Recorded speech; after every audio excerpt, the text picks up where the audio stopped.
Hey guys, it's Miss Clark. Today I am doing chapters 11 and 12 of Sideways Stories from Wayside School. So let's get started. Chapter 11, Dana. Okay, so let's look at our questions. It says, number 1, why is Dana unable to concentrate on arithmetic? Number 2, what does Mrs. Jules say is the best cure for an itch? And number 3, why do you think Mrs. Jules' advice worked? Okay, so these are the questions we're going to be thinking about as we read. So right now we're on chapter 11, Dana. So this is what it looks like. All right, so follow along with me. Dana had 4 beautiful eyes. She wore glasses, but her eyes were so beautiful that the glasses only made her prettier. With 2 eyes, she was pretty. With 4 eyes, she was beautiful. With 6 eyes, she would have been even more beautiful. And if she had 100 eyes all over her face and her arms and her feet, why, she would have been the most beautiful creature in the world. But poor Dana wasn't covered from head to foot with beautiful eyes. She was covered with mosquito bites.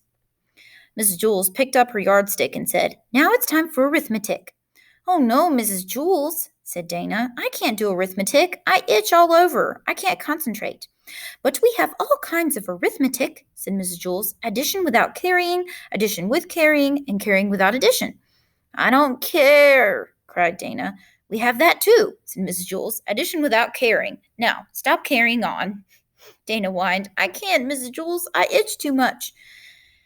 "And I'm too thirsty," said DJ. "I'm too tired," said Ron. "I'm too hungry," said Terrence. "I'm too stupid," said Todd. Mrs. Jules hit her desk with her yardstick. Everyone stopped talking. Mrs. Jules said, "We are going to have arithmetic now. And I don't want to hear another thing about it." "But Miss Jules, I really do itch. I can't do arithmetic," Dana whined. "No," said Mrs. Jules. "Arithmetic is the best known cure for an itch. How many mosquito bites do you have?" "I don't know," said Dana. "Over 100. First I tried scratching one, but then another one starts to itch." So I turned the page. So I scratch that one, and that one stops, and another one starts. So I scratch that one, and the itch moves down to another place. Then it goes back to the first one. The itch just never stays in the same place. I just can't scratch them all. "What you need is a good strong dose of arithmetic," said Mrs. Jules. "I'd rather have calamine lotion," said Dana. "Remember, Dana," said Mrs. Jules, "mosquito bites itch, not numbers." "So what?" said Dana. Miss Jules continued, "We'll just have to turn your mosquito bites into numbers."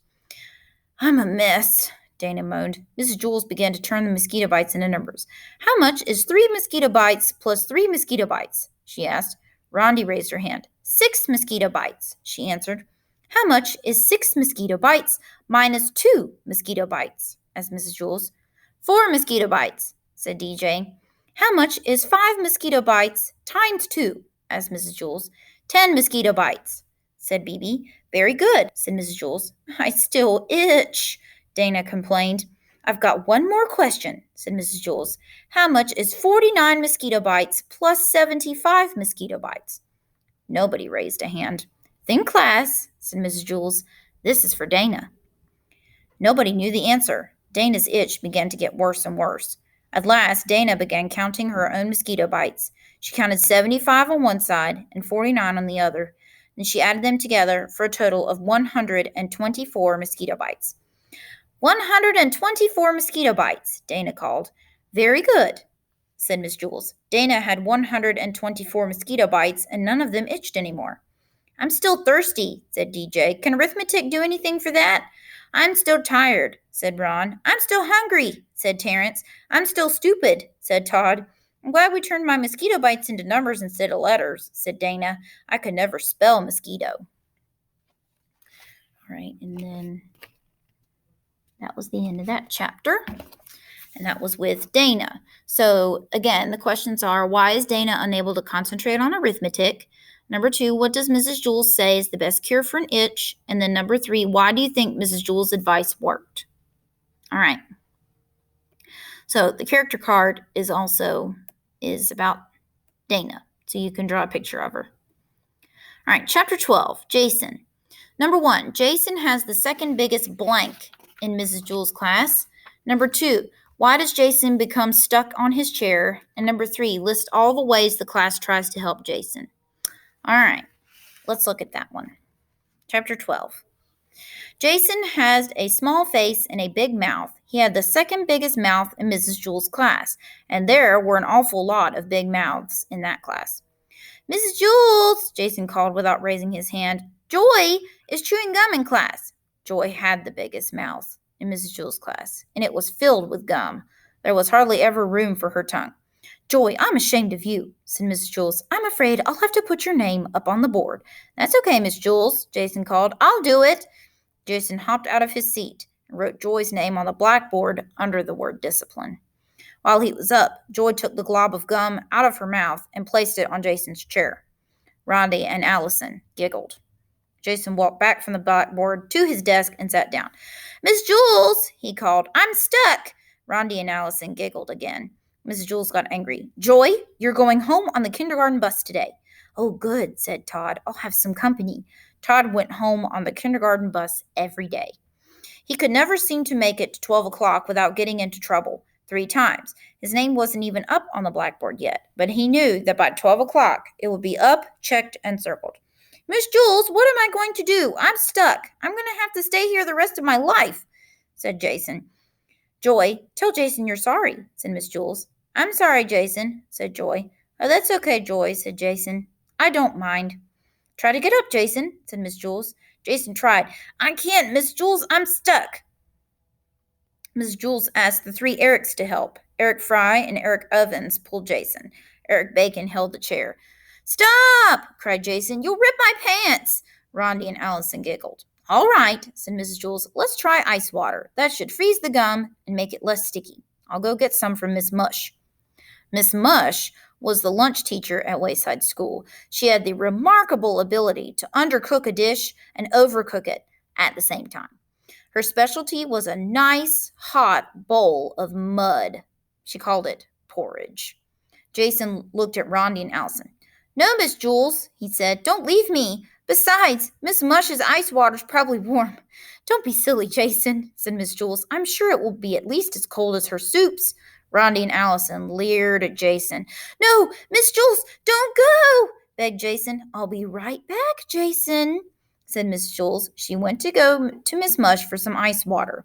As soon as Miss Jules stepped out of the door, Rhonda and Allison jumped up from their seats and started to tickle Jason. He laughed until his hair turned purple. The girls got back to their seats just as Mrs. Jules returned. Mrs. Jules carried a big bucket of ice-cold water. Oh, no, please don't, no, Jason pleaded. We have no choice, said Miss Jules. She threw the water all over him. Well, said Miss Jules, try to get up. Jason was drenched. I'm wet, and I'm cold, and I'm still stuck. Oh, well, it didn't work, said Miss Jules. At least we tried. Now I guess we'll have to cut your pants off. Rhonda and Allison giggled. No, Miss Jules, no! Jason screamed. I don't mind being stuck here. I'm really very comfortable. Don't be silly, Jason, said Mrs. Jules. Don't cut off my pants, said Jason. The 3 Erics can carry you to the bathroom, said Miss Jules. I'll ask Louis to call your mother. She can bring you a new pair of pants. The 3 Erics took hold of Jason's chair and turned him upside down. No, Miss Jules, said Jason. Now I'll always have a place to sit down. I won't have to worry about finding a seat on the bus. The 3 Erics began to take him away. Wait, said Joy. Miss Jules, if I can get Jason unstuck, do I still have to go home on the kindergarten bus? All right, said Miss Jules. If you can somehow get Jason free, you don't have to go home early. Don't trust her, Miss Jules, said Jason. He was still hanging upside down.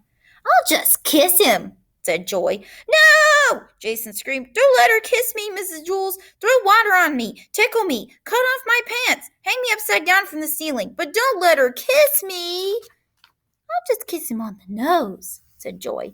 We've got nothing to lose, Jason, said Mrs. Jules. Ooh, who would want to kiss Jason? Said Allison. Jason hung helplessly upside down.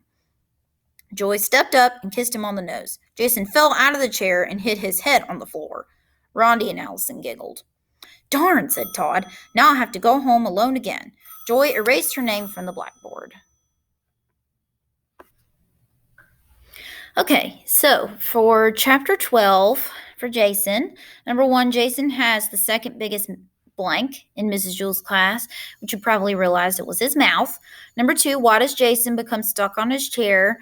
If you remember, Joy put a wad of gum on his chair. And then number 3, list all the ways the class tries to help Jason. Well, that's going to be kind of hard. They tried throwing water on him. They tried hanging him upside down. They tried, like I said, ice water. Joy ended up kissing him on the nose, and that got him unstuck. So I hope that helped. Don't forget to do your character card for Jason. And I think that's all for this presentation. So I hope you guys have a great day, and I will see you later. Bye.